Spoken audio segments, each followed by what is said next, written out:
Sir AIADMK பாஜகலையும் கூட தான் இன்னமும் வந்து திரு அமித்ஷா வந்து சொல்ல மாட்டேங்கிறாரு எடப்பாடி தலைமையில் தான் அப்படின்னு சொல்ல மாட்டேங்கிறாரு. இப்போ கூட மோடி அவர்கள் தலைமையில் இருக்க என்டிஏ கூட்டணி ஆட்சி அமைக்கும்னு சொல்றாரு.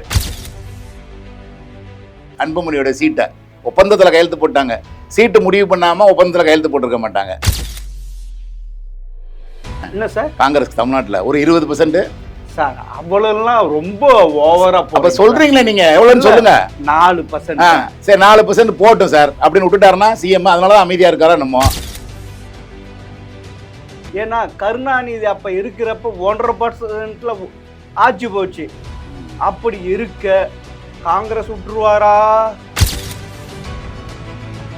காங்கிரஸ் தான் தமிழ்நாட்டில் அடுத்து ஆளணும், அதனால நாங்கள் விஜய்க்கே போட்டோம், காங்கிரஸ்க்காக நாங்கள் விஜய்க்கே போட்டோம்னு சொல்லி எல்லா மொத்த மக்கள் நீங்கள் சொல்லாம திரண்டு போய் விஜய் காங்கிரஸ் கூட்டணிக்கு போட்டு விஜய் முதலமைச்சர் ஆகிட்டு, இதே பிஜேபி ஏடிஎம்கே பாமக தானே சார் இருந்தாங்க, அப்பயும் தோத்தானே சார் போச்சு. இப்போ மட்டும் அப்படியே அவங்க வந்து சேர்ந்தோன்னுக்கே எல்லாம் ஏற்கனவே பிரிஞ்சு போனவங்க சேர்ந்துருக்காங்க. ஜனநாயகம் ரிலீஸ் பண்றதுக்கு தடை போடுறாங்க யார் போடுறா? ஏன் சார் போடுறாங்க? அதனால இப்ப மத்திய அரசுக்கு எதிராக ஓட்டு போகுமா இல்ல?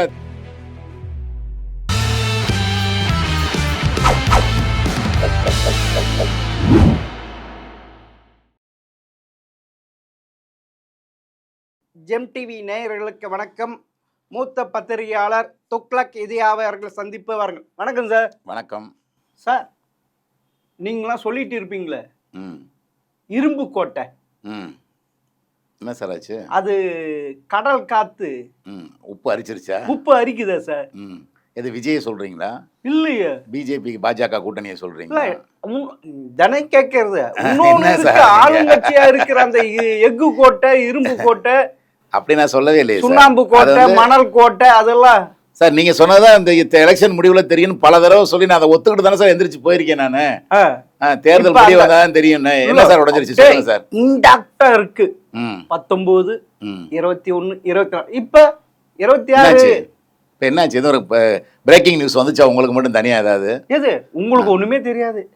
என்ன சார் சொல்லுங்க. என்னன்னு உங்களுக்கு கூட்டணி உடஞ்சிருச்சா, பிரிஞ்சிருச்சா? எதுவும் ஏதோ அப்படியே ஏர் கிராக் விழுற மாதிரி தெரியுது. பாப்பா சார், அது துரு பிடிக்கிற மாதிரி தெரியுது சார்.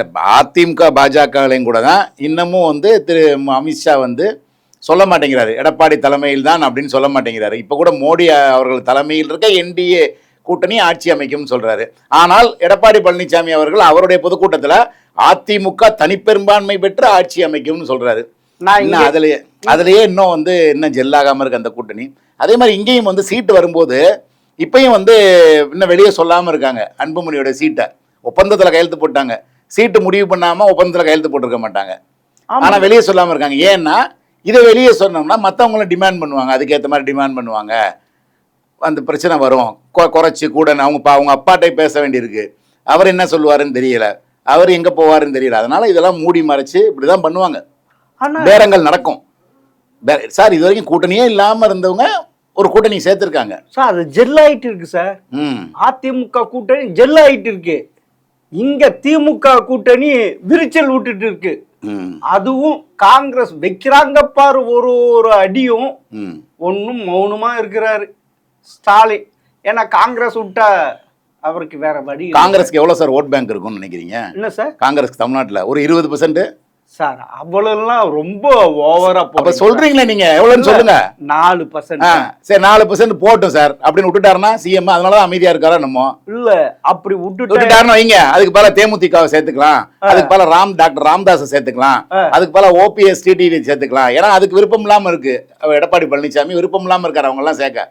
இந்த 25 சீட்டை எடுத்து அவங்களுக்கு எல்லாம் கொடுத்து அவங்க எல்லாம் கொண்டு வந்தாங்கன்னா 4% தாண்டுமா தாண்டாதா? தேமுதிக, doctor Ramadoss, TTV Dhinakaran, OPS சேர்த்தா 4% வருமா வராதா? வரும்ன்றீங்க. வராதா? எந்த கணக்குல வரும்?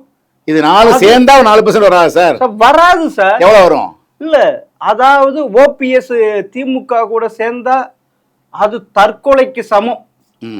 புரியுதுங்களா? டிடிவியும் அதுக்கு மேல.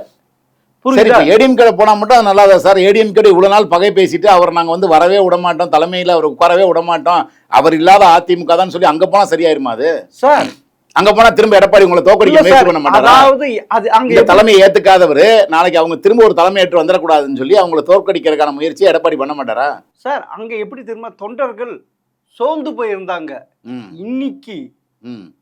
பயங்கரமா ஒரு 20% கட்சி வந்துட்டனால ஆ? ஆ. அப்படி ஆ, கிடையாது. எவ்வளவு வந்திருக்கு? எவ்வளவு சார்? இன்னைக்கு இப்ப ராமதாஸ் அண்ணாமலை இவரு அன்புமணிக்கு எவ்வளவு இருக்கும்னு நினைக்கிறீங்க? நீங்களே சொல்லுங்க. சார் ஒரு 3% இருக்கு சரி, சார். 3% வந்தனால பயங்கர சந்தோஷம் வருது. ஆமாங்க சார். சரி. வட மாவட்டத்துல அது இருக்கு சார். ம். அது போதுமா? அது இருக்குல்ல. உண்மையிலே 2016 யாருக்கு ஸ்டாலின் நினைச்சு பார்க்கணும். ம். ஏன்னா கருணாநிதி அப்ப இருக்கிறப்ப 1.5% ஆட்சி போச்சு. ம். அப்படி இருக்க காங்கிரஸ் விட்டுருவாரா? ம். காங்கிரஸ் விட்டா இல்ல சார், காங்கிரஸ் விட மாட்டாரு தான் நான் சொல்றேன்.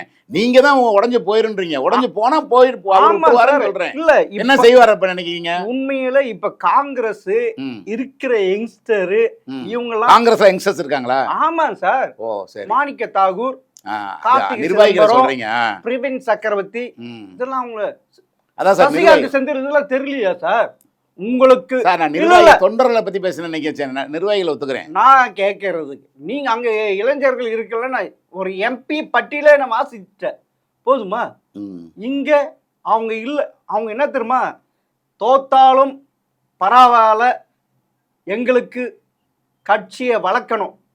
67 நாங்க ஆட்சி விட்டு போனோம். இது வரைக்கும் எந்த மாநிலத்திலும் நடக்காது, இங்க நடந்துட்டு இருக்கு. ஓ சரி சரி, நல்ல விஷயம் தான். எல்லாருக்கும் அரசியல் கட்சியுமே அவங்க கட்சியை வளர்க்கணும் தான் ஆசைப்படுவாங்க. ஆமா சார். இவனால இல்லாம இருந்தது அவங்க தப்பு தான். இப்பயாவது அவங்களுக்கு ஒரு இது வந்திருக்கு, உணர்வு வந்திருக்குன்னா சந்தோஷம் தான். உண்மைதான். ஏன்னா ஸ்டாலின் எந்த கட்சியும் வளராம விட்டுட்டார். ம். அப்படியே போட்டு இருக்குமா. இப்ப விசிக்காக எவ்வளவு பர்சன்ட் தெரியல, ம். கம்யூனிஸ்ட் எவ்வளவு பர்சன்ட் இருக்கு தெரியல. அதனால தான் நம்ம எத்தனை நாள் தான் இப்படி அடிமையா இருக்கிறது. நம்மளை வச்சு ஸ்டாலின் ஆட்சிக்கு வராரு. இனி ஒரு ஃபேக்டர் வந்திருக்கு. ம். யாருக்கும் இல்லாத கரிஸ்மாட்டிக் லீடர் யாரு? நம்ம விஜய். ம். அங்க போலான்னு உங்க நினைக்கிறேன். விஜய் நம்ம என்ன ஏன் நம்ம கேக்குறீங்க? விஜய் சார். எங்க ஏன் விஜய்னு சொல்லிக்கங்க சார். இல்ல சார், நம்ம விஜய்ன்றாங்க எல்லாருமே. சரி சரி. புரியுதுங்களா? ம். அங்க போயிடுச்சுன்னா இங்க ஆட்டங்காலி. ம். திமுக தோத்துருன்றாங்களே. உங்களை மாதிரி அரசியல் விமர்சகர்கள், ம். அரசியல் ஆய்வாளர்கள், அரசியல் நோக்கர்களா சொல்றாங்க சார். அப்படியா? சரி சார், ஒருவேளை காங்கிரஸ் போச்சுன்னா, ஒருவேளை அதனால விஜய்க்கு போலரைசேஷன் ஆச்சுன்னா திமுக தோக்குமா என்னன்றதை பொறுத்து, அதுக்கு வேற என்ன கட்சிகள் வருது எல்லாத்தையும் பார்க்கணும்ல. காங்கிரஸ் ஒரு கட்சி, நீங்க தான் சொல்றீங்க 4% சொல்றீங்க. என்ன அந்த கட்சி ஒருவேளை போகுதுன்னு வைங்க, நீங்க சொன்ன ஒரு 4 பேர் எம்பிக்கள் பட்டியல் சொன்னீங்க. வேற சில ப. சிதம்பரம் அவர் போய் 2 பேரையும் பார்த்துட்டு போயிருக்காரு. சிஎம்ஐயும் துரைமுருகனையும் பார்த்துட்டு போயிருக்காரு. செல்வ பெருந்தகை இந்த கூட்டணி தான் தொடரும்னு சொல்லியிருக்காரு.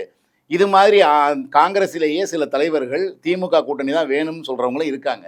ஒருவேளை தமாக காங்கிரஸ் உடைஞ்ச மாதிரி, ஒருவேளை அவங்க விஜய் பக்கம் காங்கிரஸ் முடிவு எடுத்துச்சுன்னா காங்கிரஸில் ஒரு பிளவு வந்தாலும் வரலாம். அவங்க நாங்கள் இவரோட இருக்கலாம். அப்போ அந்த 4% உடஞ்சி 2% 2%ஆவோ இல்லை 1.5% 2.5%ஆவோ இப்படிலாம் உடையலாம். அதுக்கெல்லாம் வாய்ப்பு இருக்குது. அதுக்கப்புறம் ஒருவேளை காங்கிரஸ் போகுதுன்னு வச்சுக்கோங்க பிடிவாதமாக, இவருக்கு எப்படியும் அரசியலில் அதிகாரத்தில் பங்கு தர மாட்டார் திரு ஸ்டாலின். அப்போ அதுக்கு அவங்க கோவிச்சுக்கிட்டு, இல்லைங்க எங்களுக்கு அதிகாரத்தில் பங்கு தந்தார், இல்லை நாங்கள் விஜயோட போகிறோம், தாராளமாக போயிட்டு வாங்கன்னு அனுப்பி விட்டாருன்னு வச்சுக்கோங்க. அப்போ அதை சரி பண்ணுறதுக்கான முயற்சிகளை வேற என்ன கட்சியை சேர்க்கலான்னு முயற்சி பண்ணுவாரா பண்ண மாட்டார்? ஒரு அரசியல் பண்ணுவாங்க. அதெல்லாம் வந்த பிறகு நம்ம டிஸ்கஸ் பண்ணுவோம். அப்போ அரித்மெட்டிக் என்னன்னு பார்க்கலாம். ஆனால் இருக்கட்டும், அதனால காங்கிரஸ் எய்த்தே வந்ததானே சார் திமுக ஆட்சியே பிடிச்சிச்சு முதல்ல. ஆமாம் சார். அதான் சொல்கிறேன். அதனால இது காலப்போக்கில் எல்லா கட்சிகளும் ஒவ்வொரு கட்சியோட கூட்டணி வச்சு, ஒரு அதிமுகவோட காங்கிரஸ் கூட்டணி வச்சுருந்துருக்கு, ஒரு டிஎம்கேட வச்சிருக்கு. அப்போல்லாம் திமுக என்ன அழிஞ்சு போச்சு அதோட? இல்லை ஒரு தேர்தல் தோக்கலாம். போன தேர்தல் 10 வருஷமாக தோத்துச்சு, திரும்ப ஜெயிச்சிச்சு. அதனால் வரலாம். ஒருவேளை அப்படி காங்கிரஸ் போய் அதனால் அவங்களுக்கு சரிவு ஏற்பட்டால் அதை சரி பண்ணுறதுக்கான முயற்சி பண்ணுவார். இல்லை மக்கள் இல்லை அதெல்லாம் இல்லை, நாங்கள் விஜய் அணிக்கேற்று ஓட்டு போட்டால் அவரே காங்கிரஸ் போயிடுச்சு, காங்கிரஸ் தான் தமிழ்நாட்டில் அடுத்து ஆளணும், அதனால் நாங்கள் விஜய்க்கே போட்டோம், காங்கிரஸ்க்காக நாங்கள் விஜய்க்கே போட்டோம்னு சொல்லி மொத்த மக்கள் நீங்கள் சொல்லாமல் திரண்டு போய் விஜய் காங்கிரஸ் கூட்டணிக்கு போட்டு விஜய் முதலமைச்சர் ஆகிட்டு காங்கிரஸ் துணை முதல்வர் அதிகார பகிர்வு வந்துச்சுன்னா அதுவும் நல்ல விஷயம் தானே. ஒரு புது முயற்சி இருக்கும் தமிழ்நாட்டில். உண்மையாக தான் சார். இன்னி இருக்கிற ஜென்ஜி சரி, இளைஞர்கள் சரி, பெண்களும் சரி விஜய் பக்கம் போறாங்க சார். ஆமா ஆமா போறாங்க. நான் சொல்றேன் சார், போறாங்க கூட அந்த பக்கம் தான் போறாங்க சார். அதுவே இதாச்சு. ஆமா சார், விஜய்க்கு என்ன இருக்குன்னு தான் சொல்லிட்டு இருக்கேன். அவர் நல்ல மவுஸ் இருக்குன்னு தான் சொல்றேன். ஜனநாயக ரிலீஸ் பண்றதுக்கு தடை போடுறாங்க பிஜேபி. அதனால இப்ப மத்திய அரசுக்கு எதிராக ஓட்டு போகுமா இல்ல? இருக்கு சார். ஸ்டாலினுடைய ஓட்டு என்ன, அவருடைய வெற்றி என்ன, அந்த சூத்திரம் என்ன சார் அவரது வெற்றியின் சூத்திரம் என்ன சார்? என்ன கூட்டணியா? என்ன சொல்ல வரீங்க சொல்லுங்க. நீங்க தான் சொல்லுங்க. உங்களதான் நல்லா சார். அதான் நல்லா நீங்க கருத்து கணிப்பு ஆய்வாளராச்சு. ஆமா சார், பலமான கூட்டணி. அதான் நீங்க தான் சொல்லணும். எங்கிட்டே கேக்குறீங்களா? அதான் பலமான கூட்டணி சொல்லிட்டேனே சார் பதிலு. ஜெயிக்கிறது காரணம் பலமான கூட்டணி. அப்படி அதாவது இன்னொன்னு உங்க வாய் விட்டு வரவே மாட்டேங்குது. என்ன வர மாட்டேங்குது? 2019 எப்படி ஜெயிச்சாங்க, 2021 எப்படி ஜெயிச்சாங்க, 2024 எது வச்சு ஜெயிச்சாங்க, இப்பயும் அதே மந்திரத்தை தான் ஓதுறாங்க தமிழக மக்கள் காதுல. என்ன மந்திரம்? பிஜேபி வந்துடக்கூடாதுன்னா? சரி, எப்பதான் சார் வரீங்க? இது என்ன சார், இதை மக்கள் அதை ஏத்துக்கு தானே சார் ஓட்டு போடுறாங்க ஒவ்வொரு. நீங்க சொல்றதை சொல்லிட்டு தான். அதுக்குதான் இப்ப பெரிய ஆப்பு அடிக்கிறாரு. என்ன அடிக்கிறாங்க? இனி கொள்கை எதிரி, இனி சீறி பாய போகிறது பாயும் புலி. அது யாரு? விஜய். சரி, அவர் பிஜேபி எதிர்க்க போறாரா? ஆமா, கொள்கை. ஆமா. அப்படி எதிர்த்தாருன்னா டிஎம்கே தோத்து போயிடும். ஆமா, அந்த ஓட்டு வராது இல்ல. 2026 தேர்தல் உங்களை மாதிரி நோக்கர்கள் இப்படியே இது பண்ணாச்சுன்னா விஜய் பெரிய விஸ்வரூபம் எடுத்தா ஆளுங்கட்சி அதிமுகவா? ஆமா. சரி, இவர் மாறி போச்ச களம் மாறுதான். இப்ப நல்லா பூஸ்ட் எடுத்து பாயிறாங்களா அதிமுக தொண்டர்கள் எல்லாமே. இது அன்புமணி உடனே நிறைய கூட்டணி வருதுன்னு இப்ப முயலும் ஆமா கதை ஆகி போச்சு சார். இப்ப அதனால இப்ப அன்புமணி ராமதாஸ் வந்தீங்க, தமிழ்நாடு பூரா மக்கள் பூரா அதிமுக நிறைய பேர் வர போறாங்க.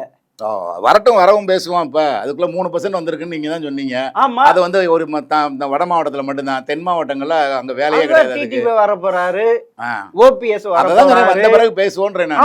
நீங்க தான் வரமாட்டேன்னு ஏற்கனவே அவங்க அதிமுக எடப்பாடி இல்லாத தலைமையை தான் ஏத்துக்குவோன்னு சொல்லியிருக்காங்க. சொல்லியிருக்காரா இல்லையா? சொல்லியிருக்காங்க. அப்படி சொன்ன டிடிவி இப்ப என்ன அதெல்லாம் வேற துரோகி அதெல்லாம் வேற. இப்ப கூட்டணி அப்படி நம்ம உட்கார்ந்து பேசுவோம் சார். ஆமா சார், போயிட்டாங்க சார், இப்ப இது பலம் வாய்ந்திருக்கு சார் சொல்லி நீங்க கற்பனையில என்னைய மாதிரி என்னைய கற்பனைன்னு சொல்லிட்டு நீங்க கற்பனைனே சொல்லிட்டு இருக்கீங்களா? அதுதான் இது வரப்போகுது, அது வரப்போகுது, இது வரப்போகுதுன்னு சொல்லிட்டே இருக்கீங்க. நீங்க இங்க இருந்து போகுது, திமுக கூட்டணில இருந்து போகுது. காங்கிரஸ் போயிடுச்சுன்னா திமுக கதி அதோ கதி சார். போன தடவை 47% வாங்குச்சு பார்லிமெண்ட் எலெக்ஷனில். 47% வாங்கிச்சு. அதுக்கு முன்னாடி 45. நீங்கள் அதை கூட பார்லிமெண்ட் கூட வேறு தேர்தல்னு சொல்லிடுவீங்க. அசம்பிளி வச்சுக்குவோம். 45 தேவைனாங்க. நீங்கள் சொல்கிற காங்கிரஸுக்கு 3% போயிடுச்சு. மீதி எவ்வளோ இருக்கும்? 42 இருக்குமா? கமலஹாசன் உள்ளே வந்திருக்காரு, எஸ்டிபிஐ உள்ளே வந்திருக்கு. இன்னும் எத்தனை வருதுன்னு இன்னும் தெரியாதுன்னு நான் சொல்கிறேன். தேமுதிக பேசிக்கிட்டு இருக்காங்க. வருமா, உள்ளே வந்தாலும் வரலாம் அப்படிலாம் இருக்குது. டாக்டர் ராமதாஸ் உள்ளே வந்தாலும் வரலான்லாம் இருக்குது. இவ்வளோ பேசிக்கிட்டு இருக்காங்க. இதெல்லாம் அப்போ எவ்வளோ வரும்னு நீங்கள் 3% தான் இருக்குன்னு காங்கிரஸ் ஒத்துக்கிட்டீங்க. அப்போ போனால் அது என்ன பெரிய காங்கிரஸ் போச்சுனோ அவ்வளவுதான் சார் டயலாக் விடுறீங்களே சார். என்ன சார், நீங்க தான் 3% சொல்றீங்க. இல்ல நான் அதுலயும் காங்கிரஸ் உடைஞ்சாலும் உடையலான்னு சொல்றேன். அப்படி போனாங்கன்னா அது நீங்க 96 உடைந்த மாதிரி காங்கிரஸ் உடைந்து மூப்பனார் வந்த மாதிரி வலுவான இது இருக்காது. இங்க சிதம்பரம் அப்படி உடைச்சி காங்கிரஸ் ஜனநாயக கட்சி ஆரம்பிச்சா அது எடுபடாது சார். அது உங்க கருத்து சார். உங்க கருத்து அது. ஏற்கனவே அதே மாதிரி மூப்பனாரை எதிர்த்து அவர் காங்கிரஸ் ஜனநாயக பேரவைன்னு வாங்கி அதுல எம்எல்ஏ சீட்டும் ஜெயிச்சிருக்காரு. அவரு நிரூபிச்சிருக்காரு. திமுக கூட்டணி சேர்ந்து இப்ப திமுக தான் கூட்டணி சேர போறாங்க. ஆமா, அது இப்ப அது எடுபடாது சார். நீங்க தான் சொன்ன ஜோசியக்காரரா சொல்லுங்க. செல்வி மாதிரி டாக்டர் செல்வி மாதிரி ஜோசியக்காரரா எடுபடான்னு எப்படி சொல்றீங்க? வரட்டும் பாப்போம், பார்த்துட்டு சொல்லுங்க சார். எடுபடல சார் போன தடவை எலெக்ஷன்லன்னு சொன்னீங்கன்னா நான் ஏத்துக்குவேன். வரும்போதே எடுபடாதுன்னா உங்களுடைய மனநிலை எனக்கு தெரியும். நீங்க இவருக்கு சொம்புன்னு தெரியும் எனக்கு. எடப்பாடி ஆட்சி வரணும்ன்றதுல பிஜேபி எடப்பாடி கூட்டணி வரணுன்ற அது தவிர நீங்க எந்த கேள்வி கேட்க மாட்டீங்க. திமுகவுக்கு பரம எதிரின்றது உங்க பேட்டியில எல்லாரும் கீழே கமெண்ட்ல போட்டுட்டு இருக்காங்க. எல்லாருக்கும் தெரியும். நீங்க அப்படி இருக்கும்போது நான் களத்துல இருக்க சொல்ல வராட்டி கேளுங்க சார். ஜூன் மாசம் வரலைன்னா என்னை கூப்பிட்டு வச்சு சார் கருத்து கணிப்பு வரணும் நீங்களே வரலையே சார் கேளுங்க. நான் இது வரைக்கும் சொல்றேன்ல 2006 எது ஜெயிக்கும் துக்குளக்கு எடுத்து பாருங்க. என்ன எழுதியிருக்கேன்னு பாருங்க. 2011 எது ஜெயிக்கும்னு எழுதியிருக்கேன்னு பாருங்க. திமுக ஜெயிக்கும் 2006 எழுதியிருக்கேன். 2011 அதிமுக ஜெயிக்கும்னு எழுதியிருக்கேன். 2016 அதிமுக ஜெயிக்கும்னு எழுதியிருக்கேன். 2021 திமுக எழுதுன்னு ஜெயிச்சிருக்கேன். நான் களத்துக்கு போய் மக்களை பார்த்துட்டு வர்றேன். உங்களை மாதிரி உட்காந்து கண்ணாடி போட்டு கனவு கண்டுட்டு இருக்கல நானு. நாங்க வந்து உங்களுடைய அபிலாஷைகளை சொல்லிட்டு இருக்கீங்க நீங்க. நான் களத்துக்கு போய் தெரு தெருவா அலைஞ்சு மக்களை சந்திச்சு கருத்து கணிப்பு எடுத்துட்டு வந்துட்டு பண்றேன். அதனாலதான் எனக்கு இந்த மவுஸ். அதனாலதான் நீங்க என்னை கூப்பிட்டு பேட்டி எடுக்கிறீங்க. நான் சொன்னதெல்லாம் பொய்யா போயிருந்தா நீங்க கூப்பிட்டுருக்கே மாட்டீங்க குட்டிக்கண்ணன். சரி இல்ல, அப்படி ராமதாஸ் திமுக கூட்டணிக்கு வந்தா என்ன ஆகும்? என்ன ஆகும் சொல்லுங்க. 2011 நடந்த கதை ஆகட்டும் சார். அதான் சொல்றேன் சார், அவங்க பேசுறாங்கன்னு நான் சொல்றேன். ஜோசிமா இது, நான் ஜோசிமா இது நான் சொன்னது. இப்ப 2011 என்ன தெரியல. ஆமா ஆமா ஆமா. விசிக 10 தொகுதி கொடுத்தாங்க, 10மே தோத்து போச்சு சார். நீங்க சொல்ற பாமக 2011 2021 நின்று தோத்து போனாங்களா சார்? அப்ப அதை நானும் அதை சொல்லலாம்ல. இதே பிஜேபி ஏடிஎம்கே பாமக தானே சார் இருந்தாங்க. அப்பயும் தோத்தானே சார் போச்சு. இப்போ மட்டும் அப்படியே அவங்க வந்து சேர்ந்தோன்னைக்கு எல்லாம் ஏற்கனவே பிரிஞ்சு போனவங்க சேர்ந்துருக்காங்க. கூட்டணியா இருந்தவங்க பிரிஞ்சாங்க சார், திரும்ப சேர்ந்துருக்காங்க சார். இதுல அப்படியே பயங்கரமா போலரைஸ் ஆயிடுச்சு. நீங்க விட்ட காட்டுறீங்க. அது இல்ல, அப்படி பிரிஞ்சு போனவங்க தங்களுடைய கட்சியை வளர்த்துட்டாங்க. எங்க போய் வளர்த்துட்டாங்க? நீங்க தான் 3% எங்க வளர்த்தாங்க? 5% இருந்ததா? 3% நீங்க தான் சொல்றீங்க சார். சார் ஜனங்கிட்ட சார் 5% சார். அது செய்றாங்க சார். மாற்றம் முன்னேற்றம் அன்புமணி வந்தப்ப எத்தனை % தெரியுமா சார் உங்களுக்கு? 6.6 பாருங்க. இப்ப 3% நீங்க தானே சார் சொன்னீங்க. அப்ப எப்படி சார் கட்சியை வளர்த்திருக்காங்க? இந்த ஜாதியை முதல்ல வெளியே கொண்டு வந்து நம்ம ஒரு ஆளும் வர்க்கம் நமக்கு உரிய மரியாதை கொடுக்க மாட்டேங்கிறாங்க. வெளியே கொண்டு வந்தது அவர் தான். கட்சியை அதை கட்சியா மாத்தினது அவர் தான். நிறுவனர்னு இன்னைக்கு நிறுவன தலைவர்னு இருக்காரு. தான் மகனை என் குடும்பத்தில் வந்து யாரையுமே கொண்டு வர மாட்டேன், கொண்டு வந்தா சவுக்கால் அடிங்கன்னு சொன்னவர் அவர் தான். மீறி தன்னுடைய வாரிசை உள்ள கொண்டு வந்து நிப்பாட்டினது அவர் தான். அவர் எம்பி ஆக்கி மத்திய அமைச்சராக்கி அழகு பார்த்தவர் அவர் தான் தன் மகனை. அதுக்கப்புறம் மருமகளுக்கு சீட்டு கொடுத்து போட்டியோட வச்சதும் அவர் தான். எல்லாத்தையும் பண்ணவரா இப்போ நீங்கள் துரோகம் பண்ணிட்டு போறீங்க அப்படின்றத அங்கே இருக்க மக்கள் பார்க்க மாட்டாங்களா? என்னடா அவர் வயசானவர், அவர் இன்னும் எத்தனை வருஷத்துக்கு இருப்பார், அவர் கலையத்து காலத்தில் இருக்கார், அவர் கொஞ்ச நாள் விட்டுட்டு அவர் சொல்கிறத கேட்டுட்டு கொஞ்ச நாள் நடந்தா என்ன, அதுக்கப்புறம் நீ தானே அந்த கட்சியை ஆள போகிற அப்படின்னு நினைக்கிற பாட்டாளி மக்கள் சொந்தம் இருக்காதா? ஓ, நீங்க போய் ஆய்வு பண்றப்ப ஆமா சொல்லியிருக்காங்க. ஆமா அதுதான் என்ன சொல்றீங்க. ஆமா அப்படி சொல்றாங்கல்ல சில பேரு. அதனால வந்து நீங்க வந்து இளைஞர்கள் விஜய் பக்கம் போயிடுறாங்க, விட்டுருங்க. அதுக்கு அடுத்த கட்ட நிர்வாகிகள் இருக்காங்க பாருங்க. இவங்க வந்து என்ன நினைக்கிறாங்க, அன்புமணி ராமதாஸ் வந்து அடுத்த தலைவர் அவர் தான். ஏன்னா எப்போ ராமதாஸ் எப்படி ஓய்வு பெற்றுருவார், இல்லை அவர் முதுமை காரணமாக விலகிடுவார், அவர் செயல்பட முடியாமல் போயிடும். அதுக்கப்புறம் அன்புமணி நம்பினா தான் நமக்கு ஃபியூச்சர் அப்படின்னு நினைக்கிற நிர்வாகிகள், அடுத்த கட்டத்துக்கு பயணப்படணும்னு நினைக்கிறவங்க, அரசியலில் வளரணும்னு நினைக்கிறவங்க அவர் பின்னாடி போகிறாங்க. ஆனால் கீழ்மட்டத்தில் எந்த பதவியும் வேணாம் அப்படின்னு இருக்க சாதாரண மக்கள் இருக்காங்களா? அதாவது திமுகவில் இருக்கிற தொண்டன் மாதிரி சாதாரண மக்கள், அதாவது மக்கள் ஓட்டு மட்டும் போய் போடுவாங்க. ஆமா, திமுக அப்படிதான் போய் ஓட்டு போடுவாங்க. அது போட்டு போறாங்க, எனக்கு தெரியல. அது நீங்க சொல்லுங்க. சாதாரண சார் வன்னியர் மக்களை சொல்றேன் சார். வன்னியர் மக்கள் இதுவும் திமுக நடக்குதுன்ற அவங்க வந்து என்ன நினைப்பாங்க, ராமதாஸ் கடைசி எலெக்ஷன் போய் போடுவாங்க. அது மாதிரி கலைஞர் இருக்கும்போது கடைசி எலெக்ஷன் போட்டிருக்கலாம். ஒவ்வொருத்தருக்கும் வைகோ அப்படியே பேசலாம், இது கடைசி எலெக்ஷன் சொல்லி போய் துரைமுருகன் பல தடவை கேட்டிருக்காரு, கடைசி எலெக்ஷன் ஓட்டு போடுங்கன்னு சொல்லி கேட்டிருக்காரு. அது மாதிரி கேட்கும்போது அதுக்கு ஒரு சிம்பதிக்கு மக்கள் வந்து சரி பாவம் அவருக்கு ஒரு தடவை போடலான்னு இருக்கலாம். அதனால் அந்த மாதிரி மனநிலை கீழே இருக்குது. ஸோ நீங்கள் வந்து முழுக்க 3% இருக்க பாமக, அதுலேயும் இளைஞர்கள் விஜய் பக்கம் போன பிறகு அது உடஞ்ச பிறகு நீங்க வந்த பிறகு இங்க அதிமுக பலமா இருந்துச்சுன்னு சொல்லிருங்க. கூட்டணியில 2021 இல்ல விஜய் வந்து அதிகமாக பாதிப்பு உண்டாக்க போகிறது திமுகல இருந்து தான் நிறைய பேர் போறான்றாங்க. அப்புறம் எதுக்கு சார் அது வந்து எம்ஜிஆர் அண்ணா இதெல்லாம் சொல்லும்போது எதுக்கு எடுக்கிறாரு கையில? அழக்கூடாது அப்படின்னு சொல்றாரு. ஆமா, அதை எடுத்தா இல்ல சார், இருக்கிற பர்சன்டேஜ் போட்டு எப்படி எடுக்க முடியாது? திமுக போட்டு இருந்தாங்க. திமுக திட்டருக்கு போய் போடுவாங்களா சார்? திமுக ஒருத்தர் திட்டுறாரு நல்லா, ஏற்கனவே திமுக ஓட்டு போட்டுக்கிட்டு இருக்காரு ஒருத்தர், அவர் ஒரு 200 ரூபா ஊப்பினே வச்சுக்கோங்க. திமுகவுக்கு ஓட்டு போட்டு திமுக தான் ஓட்டு போடுவேன், அவங்க நல்லா எனக்கு கவனிக்கிறாங்க, ஓட்டுக்கு மனம் கொடுக்குறாங்க எல்லாம் சொல்லி ஓட்டு போட்டே இருக்காரு. அதை ஒருத்தர் வந்து திமுக கண்ணா அப்படின்னு திட்டுறாரு. இவங்க போய் அவங்களுக்கு ஓட்டு போடுவாங்களா விஜய்க்கு? ஆனால் அதிமுக அவங்க போடுவாங்க. ஏன்னா இவர் நம்ம எடப்பாடியோட நல்லா திமுக திட்டுறாரா? உங்களுடைய வருமா வராதா நீங்க சொல்லுங்க. உங்களுடைய ஜோசியம் உங்களோட நீங்க வருமா வரான்னு சொல்லுங்க சார். எது வராதா? அப்படி என்னைக்குமே அதிமுக ஓட்டு எங்கேயும் போகாது. அதிமுக காரம் ஓட்டு அதிமுக தான் விழும். அதனாலதான் வந்து 1/3 ஓட்டு 1/3 சீட்ஸ்ல வந்து 3ஆவது இடத்துக்கு போச்சு அதிமுக பார்லிமெண்ட் எலெக்ஷன்ல. சார் அப்ப வந்து தனித்து இருந்தார் சார். அது அப்ப சார் அதிமுக போகாது நீங்க சொன்னீங்க. பலாப்பழத்துக்கு போட்டு விட்டாங்க சார். 3ஆவது இடத்துக்கு டெபாசிட் போச்சு. 2004 பாராளுமன்ற தேர்தல் ஜெயலலிதா இருந்தவர் 40 தொகுதி தோத்து போட்டாங்க சார். அது அந்த கதை உங்களுக்கு நல்லா தெரியும். நான் இப்ப இந்த ஜெயலலிதா எடப்பாடினே சொல்லல. நீங்க என்ன சொன்னீங்க, அதிமுக ஓட்டு நீங்க போச்சுன்ற உதாரணம் சொல்றேன். அதாவது அதிமுக ஓட்டு போகும் சார். இல்ல சட்டமன்ற தேர்தல் வந்தா ஜெயலலிதாவுக்கே தோத்து போயிருக்காங்க சார் பர்கூர்ல. ஆமா சார், அதுதான் 96 கதை.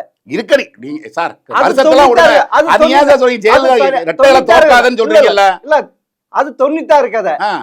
2019 பார்லிமெண்ட் தேர்தல்ல ம். அதிமுக எவ்வளவு வின் பண்ணாங்க 2019 பார்லிமெண்ட் தேர்தல்ல? 1. அதே 2021 சட்டமன்ற தேர்தல்ல எப்படி வின் பண்ணாங்க? சார் இப்ப அதுக்கு நீ ரெட்டலை ஓட்டு போகாதுன்னு நீங்களே சார் இல்ல, இல்ல, நீங்க. சொல்றேன் சார். அதுதான், அதாவது பார்லிமெண்ட் தேர்தல் ஒரு இதுவை பார்ப்பாங்க, சட்டமன்ற தேர்தல் ஒரு இதுவை பார்ப்பாங்க. சார் இப்ப நான் சட்டமன்ற தேர்தல் சார் அது சொல்ல வரீங்களா? சரி. ஆமா. ஆ. அப்படி இருக்கிறப்ப ஆ. இப்ப ஆளுகின்ற திமுக அரசின் மீது, ஸ்டாலின் அரசின் மீது ம். பயங்கரமான வெறுப்புல இருக்கிறாங்க. ம். அப்படி இருக்கிறப்ப அந்த ஓட்டு அப்படியே இங்க ஷிஃப்ட் ஆயிடும் சார். அப்ப இப்பதான் விஜய் பயங்கரமா ஓட்டு எடுக்கிறாரு. இல்ல, இல்ல. என்ன சார் நீங்க சொன்னீங்க? ரைட். விஜய் எல்லாரையுமே ஸ்பாயில் பண்றதுனால ம். திமுக தோற்பது உறுதி என்றாங்க. சார் கருத்து கணிப்பு நான் ஒரு கருத்து கணிப்பு சொல்றேன். அது மாதிரி நீங்க ஒரு கருத்து கணிப்பு சொல்றேன். உங்களுக்கு ரைட்டு. நாங்க சொல்ற கருத்து கணிப்பு பார்த்து நீங்க சிரிக்கலாம் கக்கன்னு. நீங்க சொல்ற கருத்து கணிப்பு பார்த்து நான் கக்கன்னு சிரிச்சுட்டு போகலாம். இது தேர்தல் முடிவு தான் இதுக்கு தீர்ப்பு. ஏன்னா இதில் ஆர்கியூ பண்ணி பிரயோஜனம் இல்லை. நான் இப்படி சொல்லி நீங்கள் இப்படி சொல்லி எதுன்னு யாராவது நிரூபிக்க முடியுமா? வந்து இவர் சொல்கிறதான் கரெக்டு, இவர் சொல்கிறதா கரெக்டு எனக்கே சொல்ல முடியுமா?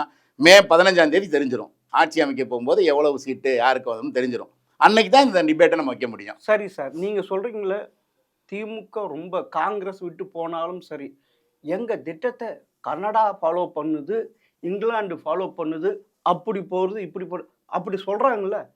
காங்கிரஸ் விட்டுட்டு தனித்து சரி போனா போட்டு அததான் சார் இப்ப ஜெயிக்க முடியுமா? காங்கிரஸ் விட்டுட்டா திமுக ஜெயிக்க ஆட்சிக்கு வந்து முடியுமா சார்? இப்ப காங்கிரஸை விட போறாங்களா இல்லையான்னு நமக்கு தெரியாதுல்ல. நான் விட்டுட்டா தான் சொல்றேன் சார். விட்டுட்டா அதுக்கு ஆல்டர்னேட் தேடுவாங்க சார். ஒருவேளை அதில் ஜெயிக்க முடியாம நீங்க சொல்ற மாதிரி ஜெயிக்க முடியாம போனா போயிட்டு போகுது சார். அவங்க பாடு சார், அந்த கட்சியோட பாடு சார். நமக்கு என்ன சார் அது? அந்த நீங்க சொல்ற ஆல்டர்னேட் அது ஓட்டா கன்வெர்ட் ஆகாது தெரியுதே. எந்த ஆல்டர்னேட் நீங்க சொல்ற? அதிமுக வந்து அன்புமணி வந்துட்டா ஓன்னு கொண்டாடுறாங்க. அதிமுகவுக்கு ஓபிஎஸும் டிடி வந்துட்டா சவுத் பூரா இவங்க சரி பண்ணிடுவாங்க.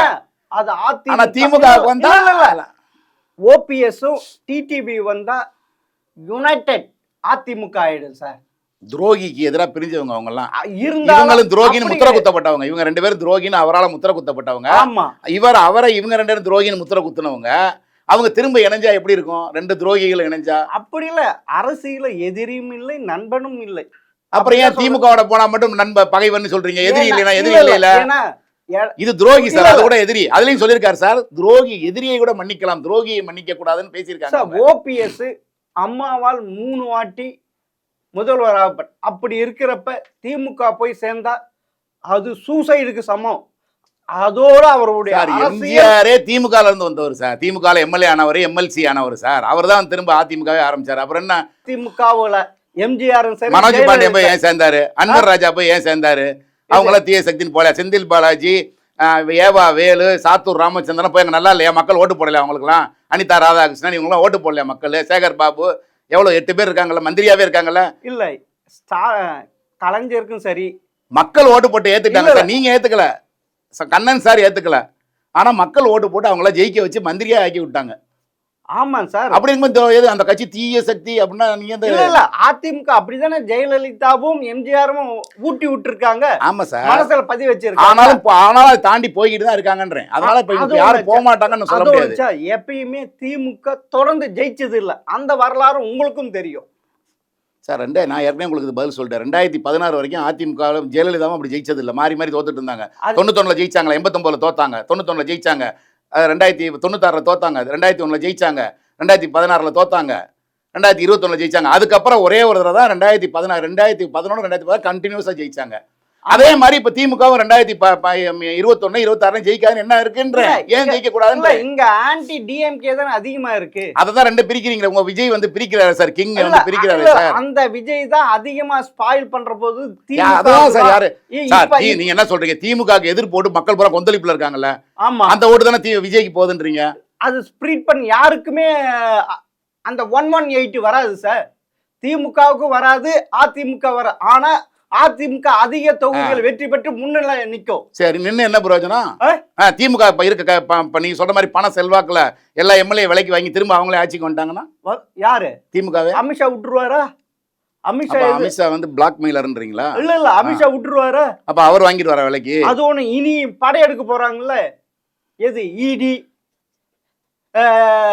இன்கம் டாக்ஸ், சிபிஐ எல்லாம் படையெடுக்க போற, அதுக்கு தானே போய் பார்த்துட்டு வந்திருக்காரு. யார் போய்? நம்ம எடப்பாடி அவர்கள். அவர் அடிக்கடி பார்த்துட்டு தானே சார் இருக்காங்க. வந்து ஏற்கனவே ரைடு வந்துட்டு தானே இருக்கு, மாத்தி வந்துட்டு தானே இருக்கு. அப்படி இருக்கிறப்ப பார்லிமெண்ட் எலெக்ஷனுக்கு முன்னாடியே வந்துச்சு கருத்து கணிப்புல. நான் 40% சார் இருக்கிறதுலே இன்னைக்கு இருக்கிறதுலே அதிகமான வாக்கு சதவீதம் வச்சிருக்க கூட்டணி திமுக கூட்டணி தான் நான் சொல்றேன். அதுதான் காங்கிரஸ் போகுது.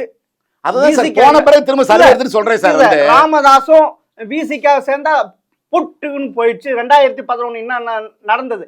எதிர்கட்சி கூட வர முடியல, அந்த நிலைமைக்கு ஆளாம்ல. சரி சார், அதனால சொல்றேன். அதான் சார் நீங்க இப்ப என்ன சொல்ல வரீங்க? கடைசியா முடிப்பீங்களே, இதயா சார் வந்து என்ன சொல்றாருன்னு சொல்லி முடிப்பீங்களே சார், அதை முடிங்க. அப்படி இல்ல சார், இருக்கிற கணக்கு நீங்களும் கலங்க போற, நானும் கலங்க போறேன். அதான் சார் கூட்டணி வந்து உடைந்த பிறகு திரும்ப உட்காந்து சார் இப்ப கூட்டணி உடைஞ்சிருச்சு, அதுக்கப்புறம் நீங்க சர்வே போனீங்களா, இப்ப எப்படி ரிசல்ட் வருதுன்னு கேளுங்க, நான் சொல்றேன். இப்போதைக்கு திமுக 3 அணியிலும் திமுக கூட்டணி தான் லீடிங்ல இருக்குன்னு நான் சொல்றேன். இப்பொழுது பாய்ச்சல் எடுக்கிறது அதிமுக கூட்டணி. ஏற்கனவே இருந்தவர் திரும்ப சேர்ந்தனால. ஆமா, இப்ப அவங்களாம் இது பிரிஞ்சு போய் இதனால பார்க்கலாம் சார். நீங்க சொல்றது பாய்ச்சல் போதா, இப்ப திமுக முன்னணி இருக்க பொறுத்து இருந்து பார்ப்போம். மிக்க நன்றி. நன்றி, வணக்கம்.